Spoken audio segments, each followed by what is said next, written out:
Got a 1998 Honda Foreman 450 electric shift. We're going to be replacing the shift motor and showing you guys how to do it. So that shift motor's on the front of the motor. It's right in there. You can hardly see it. So we're going to be taking this cover off and getting to where you can see it. I'm going to start off taking the wheel off, that way I can get a good video in there. We'll go from there.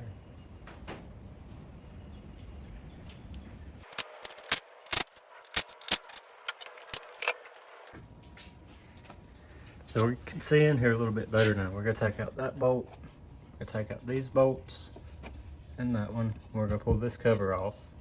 We'll be able to see into the actual shift motor. So let's get started on that.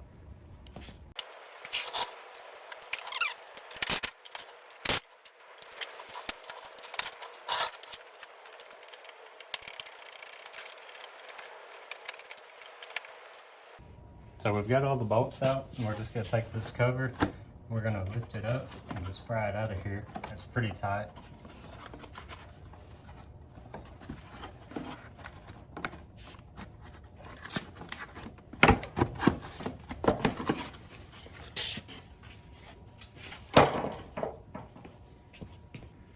So now that we've got that cover out of the way, you can see the actual shift motor right there. You've also got a sensor up in here.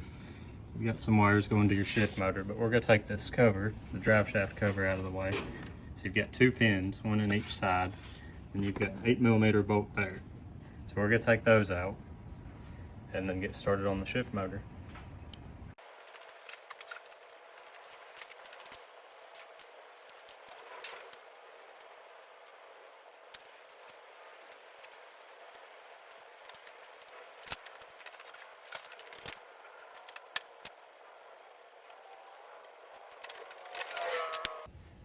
So we've got our inner fender out of the way and we've got our drive shaft cover out of the way. Now what we're going to do is pull the skid plate from the bottom of the four-wheeler. It's got 6 12mm bolts. We're going to take those loose. Can't really see them there, but you've got 4 on the bottom, 1 on the front, and 1 on the back. So we'll pull those loose. That'll give us a little bit more room to get to that shift motor and get the bolts out of it.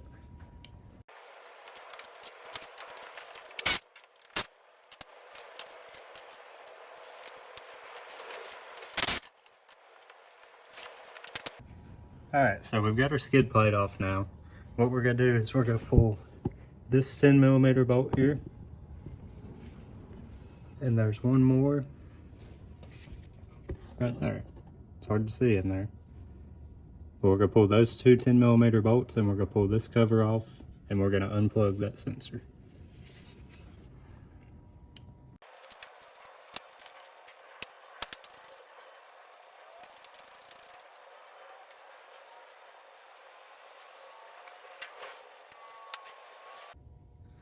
Okay, so we've got our cover off and we've got our plug undone. So now what we're going to do is we're going to take a screwdriver and pop that clip loose. And then we're going to take this plug loose. You can kind of see it up there, just a little bit. So we're going to take that plug loose. That's the plug for the shift motor. And then we've got a 10mm bolt there. We've got a 10mm bolt down towards the bottom. So we're going to take both of those out. We should be able to pull our shift motor all the way out.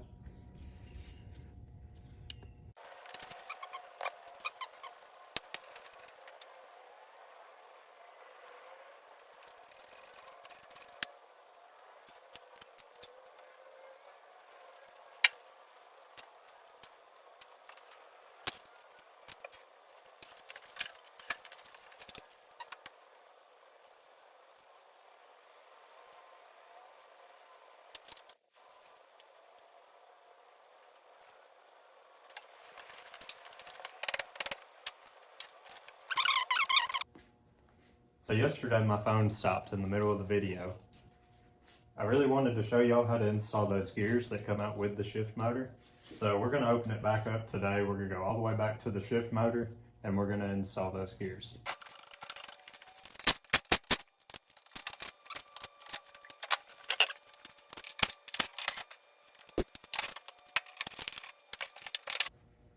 Now hopefully whenever you pull your shift motor out, it looks like this. Maybe you have this small gear here. Now it may come out with some other small gears. That's not an issue. It's not a big deal. I'm going to show you guys how to put these back in. So what we're going to do first, we're going to take this bigger gear here and we're going to slide it in and seat it right there in that bearing. Next, we're going to take this gear and we're going to slide it onto that shaft. And it's keyed and it only goes one way. So just get it lined up, make sure that the dot's facing you, and just slide those gears in there. So now we're going to take our shift motor. We've got our small gear installed into the shift motor just like how it came out.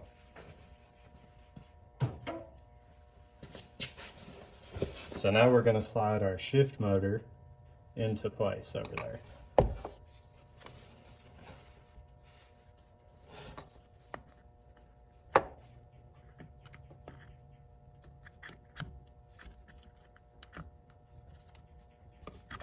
There we go. So we're going to get our 2 bolts back into our shift motor. So we've actually got an 8mm bolt on the bottom.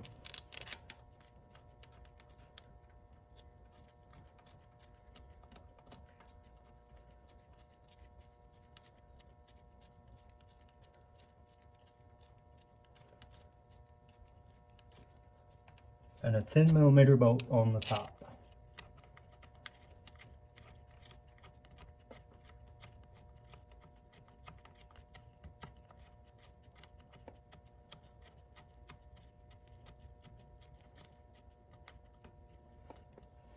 We're going to go ahead and snug those up.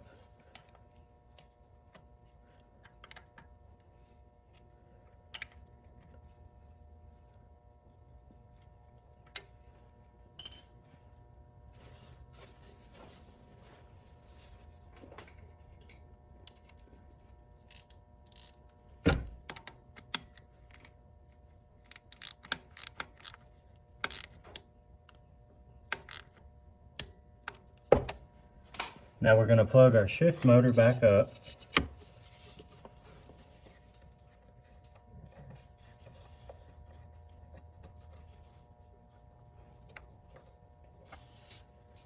As well as our angle sensor.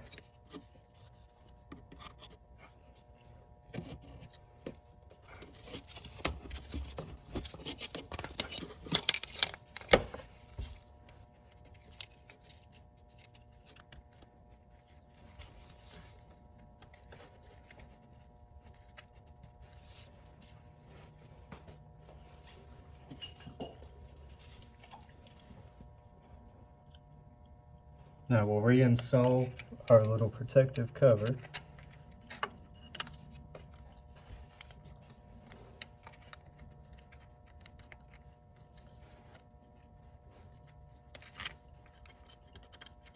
So we've got 2 10mm bolts holding that into place.